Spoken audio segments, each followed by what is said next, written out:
What up, Salvador Briggman here. Welcome back to the Crowdfunding Demystified podcast. On this show, we talk about crowdfunding.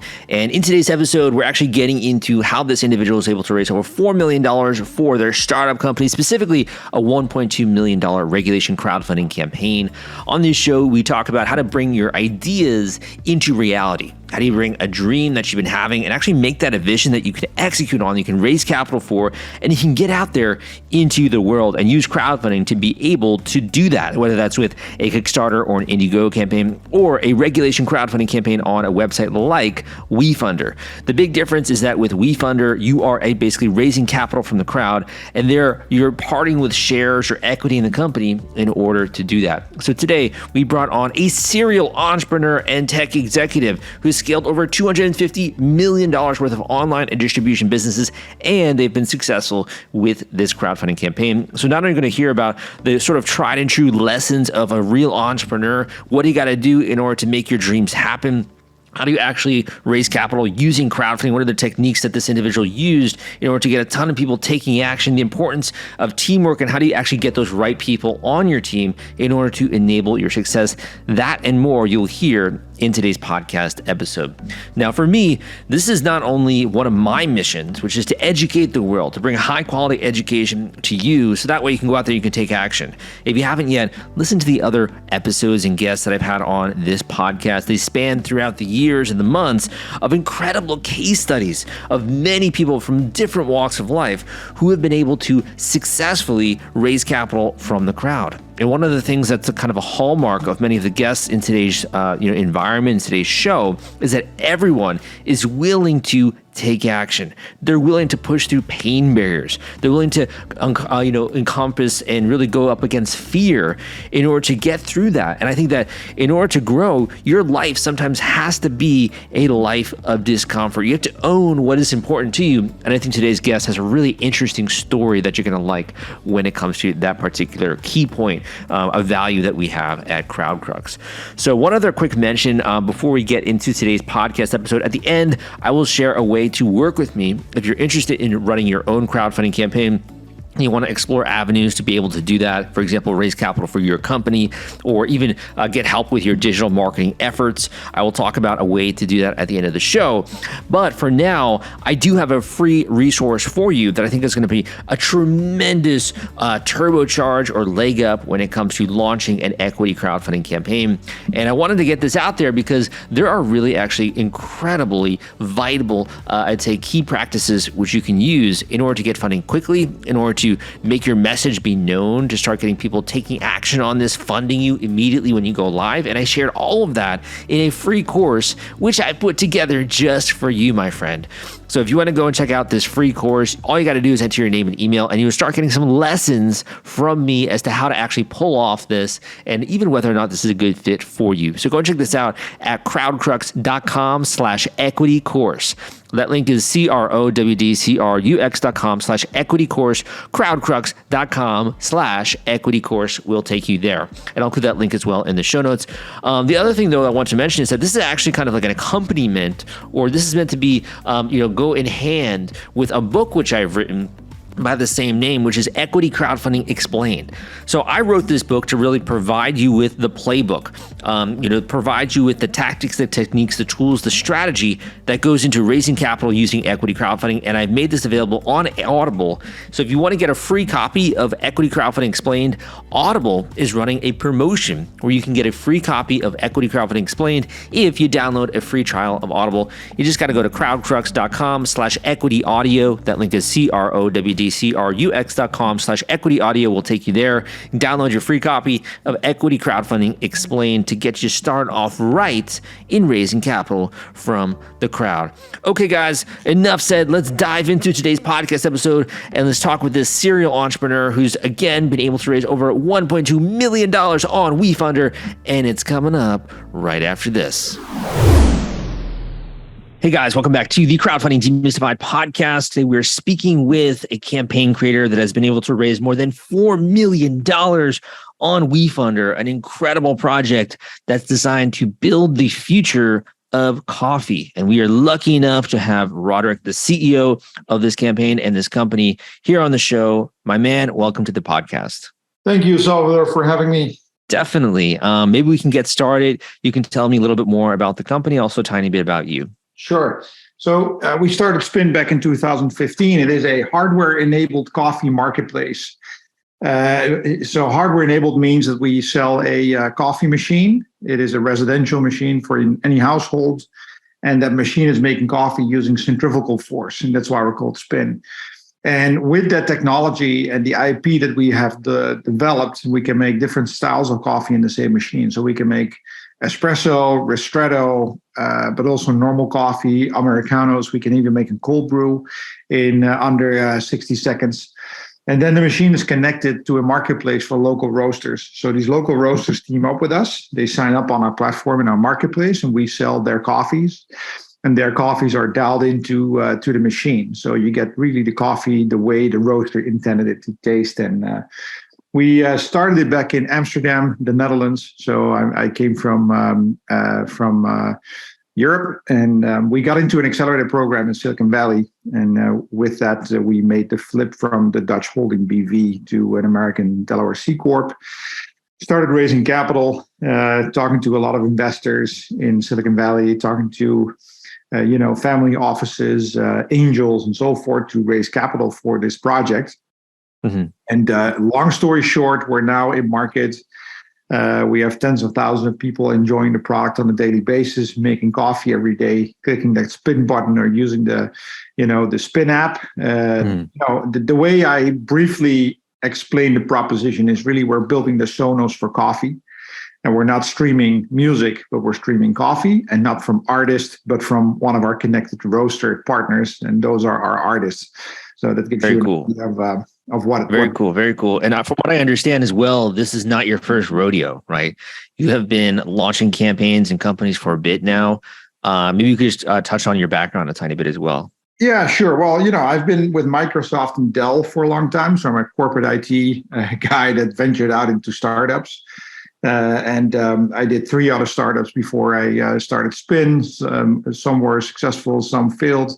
And Spinn is really an accumulation of all these different startups and also the corporate background that came together in building this IoT company. We met an inventor back in 2014, I think, that owned a patent portfolio to brew coffee using a centrifuge. And with that, we basically made a 10-slide pitch deck and started telling the story to everybody that wanted to listen, and raised the first $500,000. And then basically the ball started rolling, and we got enough traction and interest in the proposition that we were taking this very seriously. A lot of people out there will be working at a corporation like Microsoft or Dell. They'll have a very cushy job and they enjoy that lifestyle. What made you really want to leap ship or jump out and kind of go on your own when it comes to starting something from scratch? Well, I really liked learning at those big corporate firms. And these are obviously great companies that you can really see how operations are built and how companies are built. And you understand the world of software and you understand the world of hardware. And, I cannot say what made you do it, but it was really, let's now, after all this experience and all these things that I've been through, let's try to do something for ourselves, because all these companies have been started by somebody as well. Obviously, Dell is a good example. Michael Dell, his name is still on the company company building, let's say.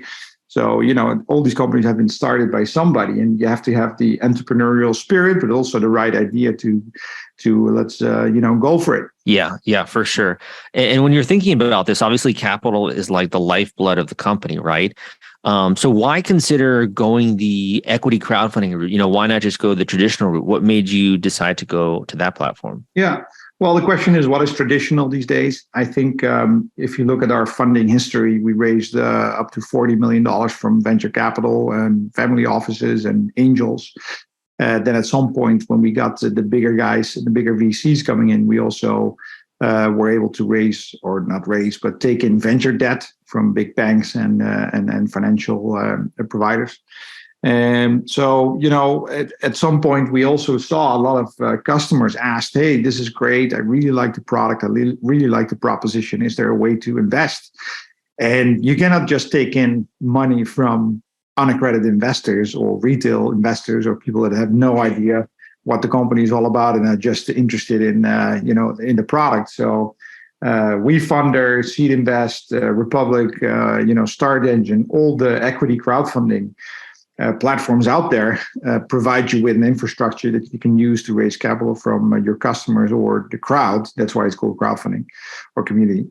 And we have a great community that really likes what we're doing. So we decided, hey, let's go for this. The venture market is down. The last, let's say, 2 years, venture capital has not been as fluid as it was back in 2021 and 20 when we raised our big Series B. So we decided just to go after the community round as well and see what that can deliver. And there are a lot of people who have taken action for sure, right, when it comes to the company. What would you say are the major reasons that you find that people are investing and deciding to become a part of this? Well, the majority is really liking the product. So you can also read this on the wefunder page, or you can go to wefunder.com/spin. And then you can read what people say. And that's where you find a lot of customers. And, one of the learnings from doing this wefunder campaign is that you have to bring your own audience. You should not expect, I'm launching my campaign on wefunder, and now all of a sudden I get $4 million because there's an audience at wefunder that all these investors are going to chip in. At least that's not what happened in our case. So we brought our own audience. We had our own customers and our own community that we activated to invest in the Spinn wefunder community of wefunder campaign. And that really drove the results. And it was, I would say like 95% are in some way related to Spinn. So either these are bigger investors or customers or, friends on a company or whatnot. And then 5% is really an audience that we got from wefunder or, retail investors that are interested in community investments. When it comes to that, you've raised obviously a lot of money in the past, and you've had successes under your belt. What's kind of going through your mind, or what are you feeling the day before you go live with a campaign like this? Like, what's kind of going through your mind in that way? Well, obviously, whether this is the right decision for us, right? Because what you don't want is, and that's what I kind of struggle with a little bit. So when you go out with your campaign and it's very public, so you have to. You don't want to become a meme or something, yeah. Well, you wish that you become a meme. You don't want to become like an abandoned kid in the corner that nobody wants to invest in because it's so public, and you see, there's so much on the counter, and if you only raise 100K after 24 hours after your launch, and you're not over this bump, and you don't become the hot deal or the hype, you're basically done, because the general mentality in these communities is like, okay, what is a hot deal? What should we invest in? And if you get that hype going, then you're good. But if you don't get the hype going and you get abandoned by retail investors, then you're in the corner, and you're basically on your own showing there's 100K in the counter and nobody's interested in your deal anymore. So that's kind of like, that's a pressure element, right? So dealing with that pressure and really having a strong vision, how do you tackle that? Do you have talking with your team? Is it kind of going through that and, really thinking about the vision? It's really the preparation. If you don't prepare well and don't unlock all your audiences and have everything set up in order to really kind of leverage the communities, then you'll be out in the open and on your own, and nobody wants to invest. And that's when there's no way back. You have filed your Form C. You have been through all the details. You have to deliver audited financials or reviewed financials if you're going for a Reg CF campaign. And there's a lot of work and preparation in getting that all done. And, there are companies that can help you prepare for all that and kind of point you in the right direction, but it really depends your own company and the resource that you have available to execute on a good campaign. When it comes to, your preparation and, you're laying the foundation for this, do you feel like there are any things that you did that really helped? Whether that's, sending out emails or assembling your bigger investors and contacting them, like, were there any things you specifically did that you feel like really played a vital role? Yeah. Well, hiring the right agency that can help you with all these tips and tricks and how to run a great campaign. Because if you have to figure everything out on your own, you already have your own business to take care of, right? Because you're also running your business, and this is another thing that's on your plate. So I would get the right people involved that can help activate all these different audiences, make sure that you tap into your own communities, whether this is a community on LinkedIn, your communities on Facebook, your customers, whoever is available. But in the end, you never know where the people are that want to invest, right? So we had a bluebird coming flying in that heard about Spinn, and he wanted to invest, or he invested through wefunder $250,000 that came out of the blue. We had no idea who it was. So, Googled him, got in touch, and that was the touch point. But, those are bluebirds and surprises. You really have to know the steps that you have to take to unlock these different investor audiences. In looking at this, I think it was with Reg CF specifically on wefunder getting over the $1 million mark, and you hitting these larger sums. Like, what does that mean to you at the end of the day? Is that a validation that people are interested? Like, what does that mean to you? Well, obviously, people are interested, and I think that if I had to give advice to companies, it's obviously we are in coffee. People understand our proposition. 73% of the world drinks coffee. So it is resonating with a lot of people, and they can understand what we're doing. It's like, oh, yeah, the pods, for example, the capsule business, 1 in 3 households have a Keurig or an espresso or a pod machine. And with every cup of coffee that you're making, you're using single serve as plastics, right? So it is easy to understand proposition, and therefore I think there's a lot of traction and conversion on our proposition. If you have like a very complicated proposition that you really have to explain to a lot of people, then maybe community rounds are not your best your cup of tea. Yeah. Yeah. In thinking about your product and your brand, what is really the potential here? Because you've developed something that's has new technology and something that's different than everyone else is doing. What do you feel like is the potential here for people who might be interested in potentially investing in it? Well, the potential is really to become a big company and a multi-billion-dollar company that has great products out there, right? We're just starting. I consider ourselves still a startup. However, we're around already for a while. But looking at the feedback that we're getting from a lot of people, they really like the product, and they like the technology as well. We can use our technology obviously in different applications, from commercial to smaller units to you name it, built-in units, and maybe we can apply the centrifuge technology also to other lines of businesses. So the opportunities are there. But as with any business, you need, if you want to grow your business, you need capital. So, obviously wefunder and community rounds are a vehicle to get the capital in to grow your business. What has been the most rewarding piece of the process so far for you? You're leading the ship. You're getting a lot of this done. What's been the most rewarding piece of the process? The customers that come back and show their respect, and they, give you reviews and feedback and telling you how much they like their coffee in the morning and how much they like to, they're connect on Instagram. You'll see those postings from all types of people. There was somebody this morning. It's like, oh, my husband was at the airport and made me a cold brew this morning, because that's working remotely, right? He can control that machine remotely with the app. So, the feedback and happy customers is really what is the most rewarding. Why do you think that that's something that is so meaningful to you? It's in the end, you build a company, obviously in a capitalistic world, to make money and, to build something meaningful. And I think we're building something meaningful because it's just a sustainable version of what's already out there. We make much better coffee. The taste of the coffee is better because we use fresh beans. Do you like fresh pressed orange juice or from a can, Salvador? Yeah, definitely fresh. Right. So I would select, that's the same with coffee, right? So if you have fresh coffee made from fresh beans, it always will taste much better.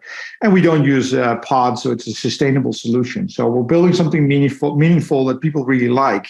And I think those are the main ingredients why I'm still very excited about the opportunity and very excited about Spinn.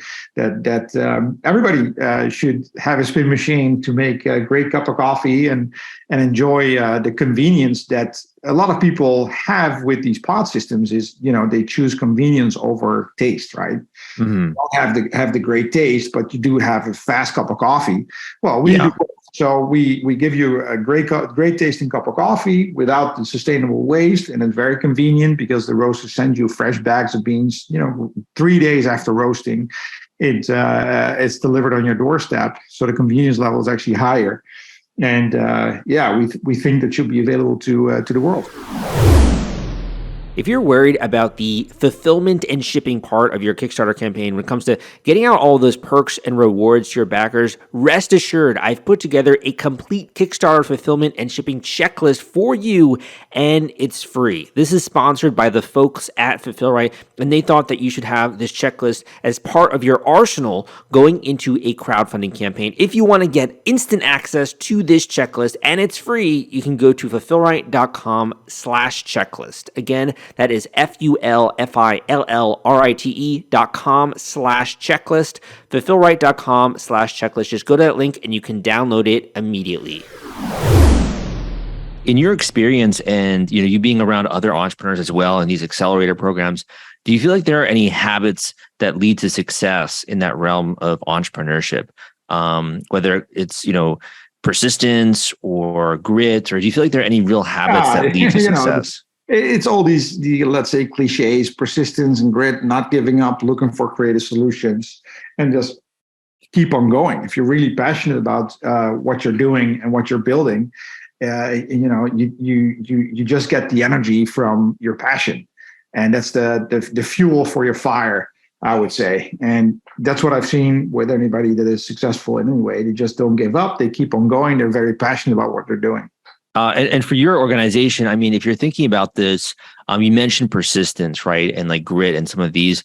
Why do you feel like, for your brand, that's something that really stands out as compared to some of these other like behemoths and some of these other competitors that are out there? Well, again, all these behemoths and competitors out there also started with very passionate people.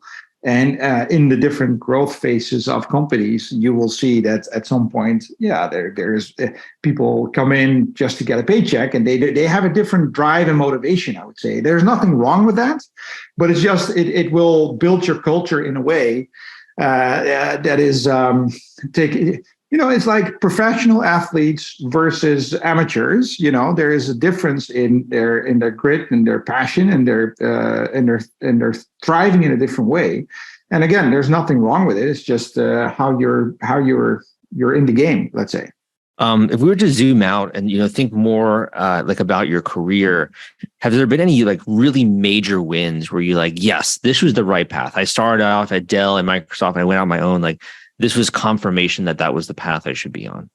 Well, when you're in the process, you don't really see it that way. But in retrospect, obviously, what we're doing now, working in tech with a connected device and in consumer, it is all kind of adding up to all the experience that I've had with Dell and Microsoft and the different startups and everything that I've done before Spinn is an accumulation of those different experiences. Was there like a day or a moment where you were like, yes, like this is exactly what I should be doing? That's the day that I was born, Salvador. No, there was not a day that I said, okay, this is it. No, that's not how it works for me. So you're kind of more of like thinking accumulation, right? And like over time, you see this kind of patterns that are emerging. It's not like, I assembled the right team. Now I feel like this is exactly the path we're supposed to be on. Well, obviously, in the process, you have moments where you think, okay, now things are really working out, right? With successes and a great hire, and you see that the contribution of that great hire are also aligned with what you hope for, because we've had good hires and bad hires, and some great hires do deliver what you've hoped for, and others, you hoped for and it didn't succeed and didn't come out. So that is all part of the process. And again, you cannot we don't have a glass ball, and you don't know exactly when you make those steps what's going to happen. But in retrospect, you can explain it all. When it comes to Spinn and your focus on that, was there a day or a moment that you knew this was the right business to go after, the right market, or the right opportunity for you to spend your time? No, again, there's no day. One important day was that we got selected for this. That was a pivotal moment, I got to say, yeah.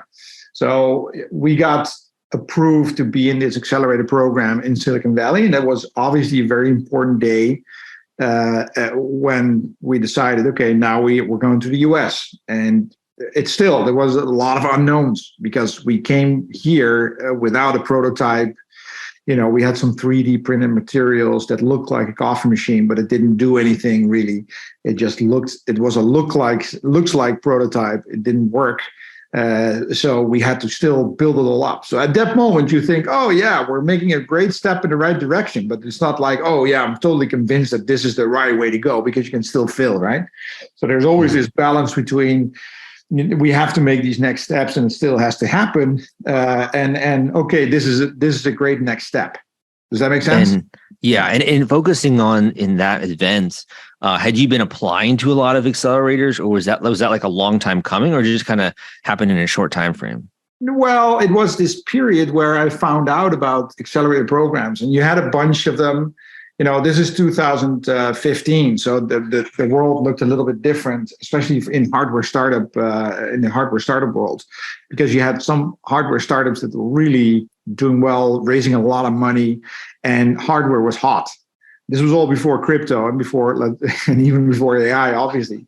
So when hardware was hot and we came out with our hardware product, that's when we got into this accelerator program called the Highway 1 from PCH, a big company in hardware. And that's how, but we also applied for Y Combinator, and we applied for RGA's accelerator program. So there were a bunch of those programs out there, and we applied for them. And this was the best fit, especially because they dealt with hardware as well. And then everyone had to move to a new country after that happened.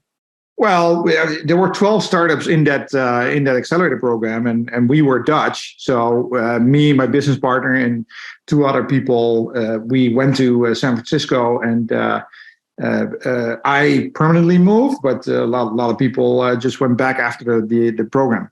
So you uprooted your life. I mean, you really moved over there, right? Completely. Yeah. And would you say that was so pivotal because of the connections you made through that program, or was it the funding, or what really made it such a big moment? Yeah, no, I think for me, I was already interested to move to the US, and this was an opportunity to kind of get there. And it all came together, I would say. My business partner, Serge, he's still in the Netherlands, and we have still an engineering team and a hub, let's say a coffee lab in Amsterdam. So it is not that the whole company moved to the US and everything is here, because we manufacture in China. The engineering is happening in the Netherlands, and all sales, marketing, finance, customer and roaster-facing stuff is happening here in the US. So we're kind of spread out over these different territories. Do you believe that being in the U.S., you specifically, gives you an advantage in more opportunity, or do you feel like that gives you an advantage in some way? No, for sure. For startups, the startup infrastructure that you have in the U.S. is not the same in Europe or in Asia. It is nowhere like in the U.S. If you look at technology, the main platforms and the main stuff that everybody uses on a daily basis, from iPhones to Instagram to Google to all those companies are coming from California or the US. It's interesting. We don't use any. At least we use WeChat, but that's not like the norm. All the technology is still created here in the US. I don't know why. Well, I have an idea why, but it's an interesting development. There are great technologies. You look at Spotify is obviously from Sweden, and there are other startups that have been very successful coming from Europe as well. But the majority is just coming from the US, and that's because there is a great infrastructure in venture capital and technology and workforce and human capital. So everything kind of accumulates in California. If you want to be in tech, where do you go? I mean, it sounds like just in listening to your story, I mean, you're kind of like an all-in guy, right? Like you're willing to literally change countries in order to build a company. You're willing to do what it takes when it comes to, winning, getting to accelerator, or when it comes to networking with who you need to, right? Yeah, I'm all and in. that kind of You're mentality. right. Salvador, I'm all in. That's true. That's silver lining, but I've always been all in. Yeah. Yeah. So I love that message. And I definitely love that value. I have like one or two more questions, but before we do that, where can people go to learn more about Spinn and also watch your video and kind of see what it is that you're up to? Where can they go and learn more about that? Yeah, you go to spinn.com, SPINN.com. And the wefunder is live at wefunder.com/spin with double N. You can check out @Spinn on Instagram. We're on all the channels. We have a YouTube channel where you can see a lot of videos also from the earlier days. We're on X. We're on Facebook. So check it out and search for Spinn or Spinn Coffee, and you will see the different channels. So one of the things I've noticed just in listening to your story is that you have a tremendous amount of discipline. And I feel like a lot of people out there have ideas, but they kind of fall short a bit when it comes to turning those into reality. Do you have any thoughts on what really holds people back from turning an idea, a concept into something that's actually real, a real prototype, raising funding, getting it out there? Do you feel like anything holds people back? Yeah, but that's my psychology background maybe, but I think fear is really what holds people back doing whatever they want to do, or the ideas that you have, and they start doubting, or start listening to other people, or it's easy to crush an idea. It is much harder to bring an idea to life, into reality, and therefore you need to really be on this path and be all in as well to make your dreams a reality, and just do it. Be like a tennis shoe. Do you feel fear as well? Is that something that you feel when you're doing something new or you're doing these big things? Oh, I'm fearless. Absolutely fearless. No, of course you have fears. You have fears to fail. You have fears to make the wrong decisions. Of course, there's a lot of fear, but fear should be something that's driving you and not something that's holding you back. So what is your strategy or your approach when you begin to feel that fear, rather than it limiting you, it be something that drives you? How do you reconcile that, or what's your approach to that? Yeah, that's a mix of rationalizing your fear and seeing how big is that risk really, and realizing that you're in an environment and a world where you can take a lot of risk, and where that fear might be a little bit exaggerated, and also kind of extinguishing your fear with your need and your own fire to live your dreams. And by the way, nightmares are dreams too. That's true. So, I mean, to think about that also in another way, I would say if you have a big enough dream, it maybe supersedes your fear, right? It kind of overpowers it to a degree. Yeah, and also it's funny because we talked to a lot of industry specialists, and they told us from the start, centrifugal force coffee making is not going to happen. People tried it before; it's impossible. And, if you listen to all the naysayers, then it's very easy to just throw in the towel and say, okay, this was it. So you have to not listen to the naysayers, listen to your gut, and keep on going and striving and driving for what you want to accomplish. And I think that's the most important thing, which is aligned with passion for what you're doing. And if you're, you have to create something. A dream is obviously a dream until you make it into reality, and then it's real. And before we started Spinn, there was no centrifugal force coffee brewing, and there was no connected or real connected devices making coffee the way we're doing it. So it is completely new, and it's completely innovative. And we have a strong IP portfolio with centrifugal force brewing systems. And yeah, that is something you have to create because it wasn't there before we started. Yeah. So people can go to wefunder.com/spin, SPINN. I'll include that link as well in the show notes. My final question for you is kind of on the crowdfunding front, which is if you could go back and you could talk to your earlier self before you launched this campaign, were there any kind of marketing advice or tips or anything you would have shared with yourself before beginning this journey? Well, it's a good question. We should have maybe started earlier. Because there is a huge influx, because the venture capital world is kind of on his ass, I would say. we should have started earlier, but timing, we still were early. And we did a good job leveraging all these different communities. So I would say make sure that you have your eye on your community and be as creative as you can by trying to build the hype around your campaign and get people interested in what you're doing. Well said. Well said. So my final question, we can end on this note, is you can either share a quote that you like, advice that someone else has told you in your career. You could end with a book that you recommend reading, or just a final tip or word of encouragement for other people in the audience who are building companies. Anything along those lines, and we can end in that note. Sure. Well, feel free to reach out just do it and try things out. Be creative and experiment with things that you want to experiment with, and don't close doors on your thoughts. Well said. Thank you so much for coming on the show. Really appreciate it and sharing all those tips. And I look forward to the next days here in your race. Thank you, Salvador, and make sure to check out the Spinn Machine. I'm sure you're a coffee drinker and you would enjoy the product as well. Thank you for listening to this episode of the Crowdfunding Demystified podcast. My name, again, is Salvador Briggman. I have been in this game, the podcasting game, since 2015. I launched my YouTube channel under my name, Salvador Briggman, in 2016. I got my blog. I started at crowdcrux.com in 2012, and I've been helping creators just like you, entrepreneurs just like you, startup founders, inventors, raise capital using crowdfunding as part of their strategy in order to do that, to build a brand, to get a following, to have a whole community of people that are interested in giving them feedback every step of the way and being a part of their tribe, and also getting the funding, of course, to be able to build and expand and grow your business to that next stage. This is something that I'm passionate about. I'm a passionate mofo, man. I get hyped up. I get just so excited listening to guests like today's guest in not only the pitfalls, the ways they've been able to actually plow past obstacles in their career, but also the real education, the quality education, the value that they're sharing with you. And I would say that of all the guests that I've had on, one huge commonality I've had is that everyone is willing to dream big. They're willing to smash through their goals, right?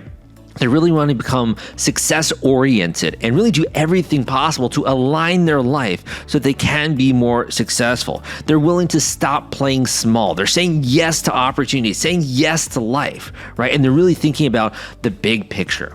If you want to have a bigger picture, something that's bigger, brighter, stronger, much more full, rich. If you want to have a big win, go for that massive domino that's going to knock over all the other little dominoes, and you're willing to step outside of your comfort zone. One of the things that I've done is I've made myself available to my community. And for those of you that are interested in running step-by-step a equity crowdfunding campaign on wefunder or another style of crowdfunding campaign, you can actually go and you can book an individual intensive coaching call with me. This is kind of like speeding up the entire process, going from A to Z very quickly, from start to finish.